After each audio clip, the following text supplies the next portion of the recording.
తెలంగాణ నర్సులకు విదేశాల్లో ముఖ్యంగా జర్మనీలో ఉద్యోగావకాశాలు కల్పించేందుకు ప్రభుత్వం కట్టుబడి ఉందని మంత్రి వివేక్ తెలిపారు. హైదరాబాద్ లో జరిగిన ఒక ప్రత్యేక సమావేశంలో ట్రిపుల్ విన్ ప్రోగ్రాం వివరాలను ఆయన వెల్లడించారు. కేంద్ర మంత్రి బండి సంజయ్ కుమారుడు భగీరథ్ సాయిపై పోక్సో చట్టం కింద కేసు నమోదు కావడంతో బీజేపీ బేటీ బచావో నినాదాన్ని కేటీఆర్ ఎద్దేవా చేస్తూ దీన్ని బేటా భగావో బేటా బచావో అభివర్ణించారు. దర్యాప్తును ఆలస్యం చేసేందుకు బీజేపీ కాంగ్రెస్ కుమ్మక్కయ్యాయని ఆరోపించారు.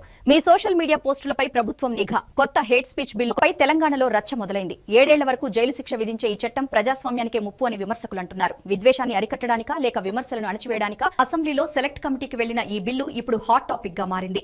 అణచివేయడానికా పనిచేయని నాయకులకు ఈసారి టిక్కెట్లు లేవని తేల్చి చెప్పేశారు గులాబీ బాస్. ఆ పార్టీలో అంతర్గత కుమ్ములాటలు, గ్రూపు రాజకీయాలపై గుస్సా అవుతున్న కేసీఆర్ అసమ్మతి నేతలకు అల్టిమేటం జారీ చేశారు. వచ్చే ఎన్నికల్లో కొత్త ముఖాలకు ఛాన్స్ ఇస్తారా? గులాబీ దళంలో అలజడి మొదలైంది. బతుకమ్మ కుంటపై మళ్లీ రాజుకున్న వివాదం. కోర్టు ఆదేశాలతో రంగంలోకి దిగిన హైడ్రా అధికారులు అక్కడ ఏర్పాటు చేసిన జింప్లే జోన్లను తొలగిస్తున్నారు. మరిన్ని అప్డేట్స్ కోసం మా ఛానల్ ని ఫాలో అవ్వండి.